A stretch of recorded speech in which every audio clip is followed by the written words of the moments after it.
आज के टॉपिक में डिस्कस करेंगे कि जो ऑर्डिनल अप्रोच है, ऑर्डिनल अप्रोच से कंज्यूमर इक्विलिब्रियम पॉइंट आइडेंटिफाई कैसे होगा। अल्टीमेट हमारा जो कार्डिनल और ऑर्डिनल अप्रोच को पढ़ने का मोटिव था वो था कंज्यूमर इक्विलिब्रियम पॉइंट डिटरमाइन करना। कंज्यूमर इक्विलिब्रियम पॉइंट डिटरमाइन करना कार्डिनल अप्रोच के अंदर दो केसेस थे, वन कमोडिटी और टू कमोडिटी। उसमें हमने देख लिया था कि कंज्यूमर इक्विलिब्रियम पॉइंट आइडेंटिफाई कैसे करेंगे। अब इस ऑर्डिनल अप्रोच में कंज्यूमर इक्विलिब्रियम पॉइंट आइडेंटिफाई कैसे होगा ये बात करेंगे। How to find how to find consumer equilibrium point as per the ordinal approach.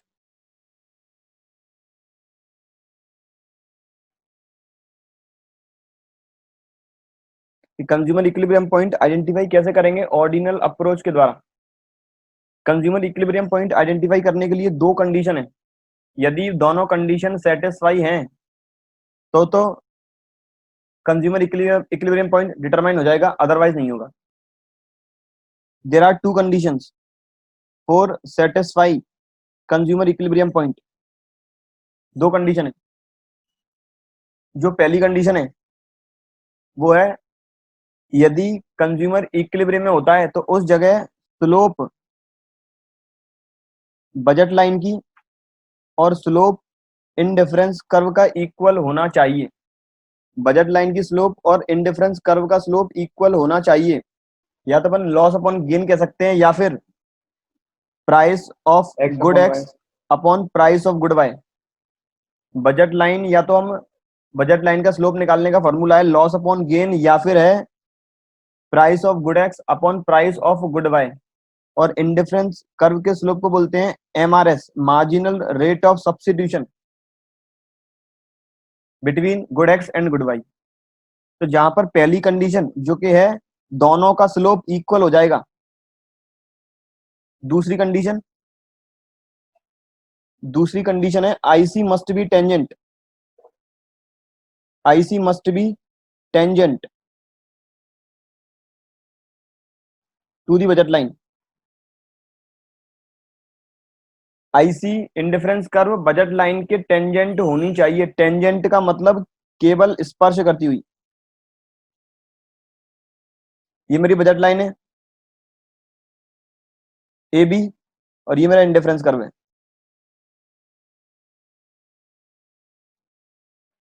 IC और बजट लाइन टेंजेंट होनी चाहिए, केवल एक पॉइंट पर इंडिफरेंस कर्व बजट लाइन को टच करते हुए निकले। दूसरी कंडीशन और पहली कंडीशन है इन दोनों का स्लोप इक्वल होना चाहिए। यदि दोनों कंडीशन सेटिस्फाई हैं तो कंज्यूमर इक्विलिब्रियम पॉइंट आइडेंटिफाई हो सकता है, otherwise consumer equilibrium point identify नहीं होगा। या फिर कह सकते हैं यदि दोनों पॉइंट सेटिस्फाई है, दोनों कंडीशन सेटिस्फाई है तो कंज्यूमर इक्विलिब्रियम में कंज्यूमर संतुष्ट है, अदरवाइज कंज्यूमर संतुष्ट नहीं होगा। इसका मतलब मेरा ये वाला पॉइंट है जो नाम दे दिया मैंने पी। इस पी पॉइंट पर मेरा बजट लाइन का स्लोप और इंडिफरेंस कर्व का स्लोप दोनों इक्वल है। इस पॉइंट पी पर बजट लाइन का स्लोप और इंडिफरेंस कर्व का स्लोप दोनों ही इक्वल है। यदि ऐसी कंडीशन आती है,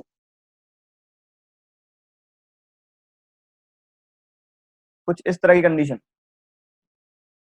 तो ये जो दो पॉइंट है, पॉइंट ए और पॉइंट बी, ये तो जो पॉइंट है जहां पर बजट लाइन और इंडिफरेंस कर्व एक दूसरे को इंटरसेक्ट कर रहे हैं, यहां पर पहली कंडीशन सेटिस्फाई है।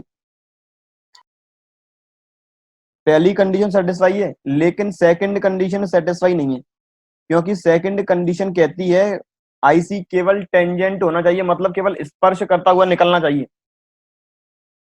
यदि ऐसा है तो कंज्यूमर इक्विलिब्रियम पॉइंट अटेन होगा, अदरवाइज नहीं होगा। यहां पर पहली कंडीशन जो है मेरी slope M R S X Y, indifference curve का स्लोप और बजट लाइन का स्लोप, ये तो इक्वल है लेकिन आईसी टेंजेंट नहीं है। आईसी इंटरसेक्ट कर रहा है बजट लाइन को। तो इस वाले ग्राफ में कंज्यूमर इक्विलिब्रियम पॉइंट डिटरमाइन करना मुश्किल है। तो इसका मतलब यहां पर तीन कंडीशन पॉसिबल है। पहली condition, M R S X Y is more than P X upon P Y. दूसरी condition, M R S X Y is equals to P X upon P Y. और तीसरी condition, M R S X Y is less than P X upon P Y. या फिर मैं लिख दूं तीनों के लिए अलग अलग। पहली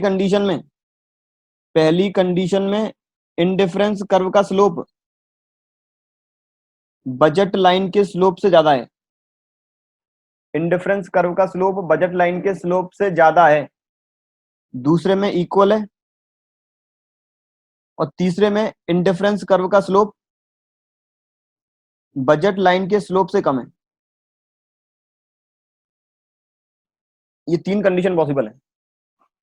ये वाली कंडीशन मेरी कंज्यूमर इक्विलिब्रियम की होगी, लेकिन इसके साथ साथ इंडिफरेंस कर्व टेंजेंट होना जरूरी है। अब प्रॉब्लम आती है, यदि पहली कंडीशन इमर्ज हो रही है, यदि मार्जिनल रेट ऑफ सब्स्टिट्यूशन ज्यादा है बजट लाइन की स्लोप से, यदि इंडिफरेंस कर्व का स्लोप ज्यादा है बजट लाइन के स्लोप से, तो कंज्यूमर इक्विलिब्रियम पॉइंट आइडेंटिफाई कैसे होगा? How consumer equilibrium point will be attained if MRS XY is more than PX upon PY। MRS XY इसका मतलब है slope of the indifference curve, slope of IC, और ये slope of budget line.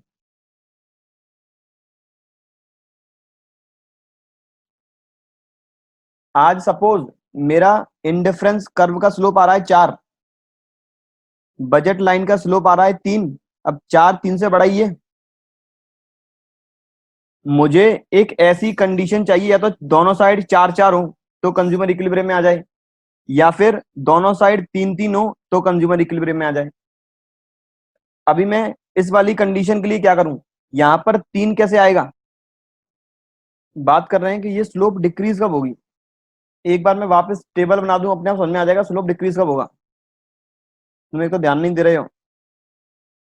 अगर मैं एक बार वापस टेबल बनाऊं इंडिफरेंस कर्व के लिए, good X good Y, combination A 1 unit good X की 15 यूनिट गुड वाई की, combination B 2 10, combination C 3 6, combination D 4 3, combination E 5 1।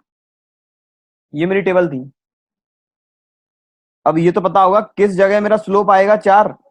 मेरा जो स्लोप है, ए से बी कॉम्बिनेशन मैंने स्विच किया तो स्लोप था 5, बी से सी कॉम्बिनेशन स्विच किया तो स्लोप था 4। स्लोप निकालेंगे कैसे? Loss upon gain. यहां पर मुझे लॉस हुआ 5 यूनिट का, गेन हुआ 1 यूनिट का, तो 5/1 5 डिवाइड बाई 1, स्लोप आ गई 5। फिर मैंने बी से सी कॉम्बिनेशन स्विच किया, 10 से 6, 4 यूनिट का सेक्रीफाइस किया, 1 यूनिट का गेन किया, तो मेरी स्लोप आ गई 4। मैंने सी से डी कॉम्बिनेशन में स्विच किया, 3 यूनिट सेक्रीफाइस, 1 यूनिट गेन। मुझे इस 4 से 3 पर पहुंचना है। मेरी स्लोप 4 है अभी एट प्रेजेंट, मेरी स्लोप अभी एट प्रेजेंट 4 है, मुझे 4 से 3 पे पहुंचना है। कैसे पहुंचूंगा?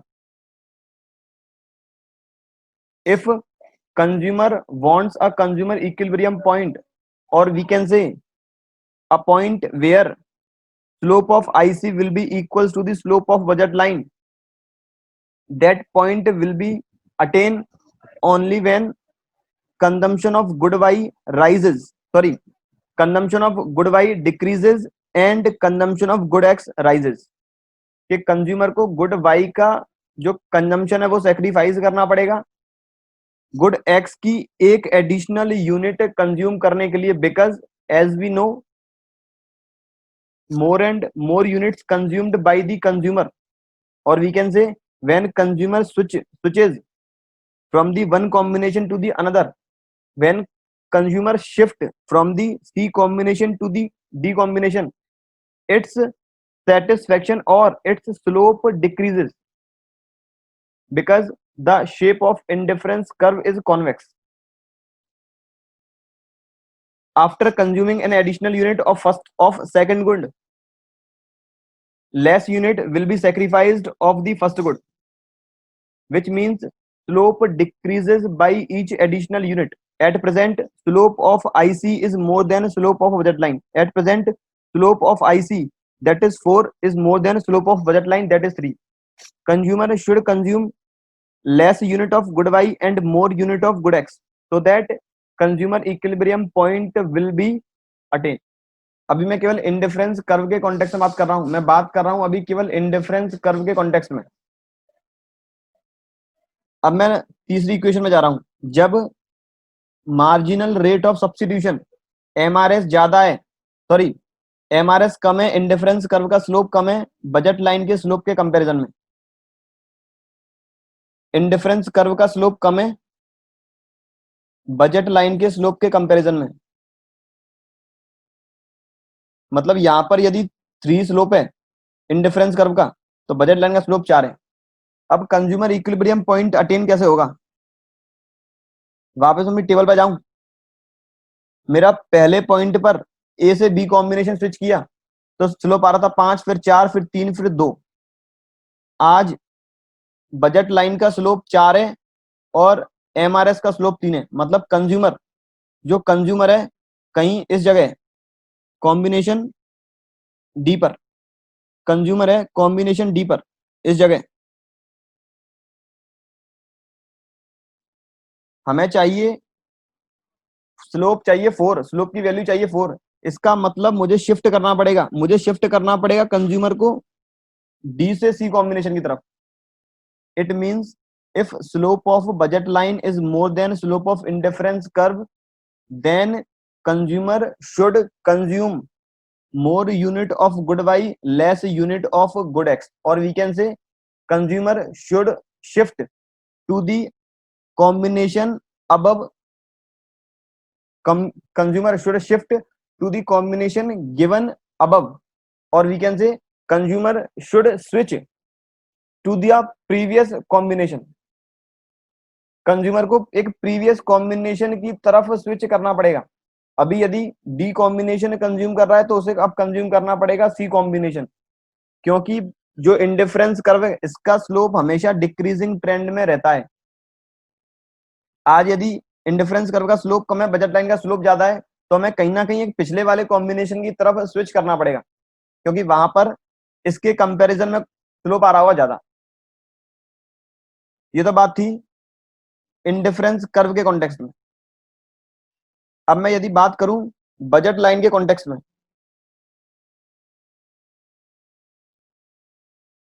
अगर अब बात की जाए बजट लाइन के कॉन्टेक्स्ट में, बजट लाइन के कॉन्टेक्स्ट में यदि बात करनी है तो हमेशा प्राइस को लेकर बात होगी.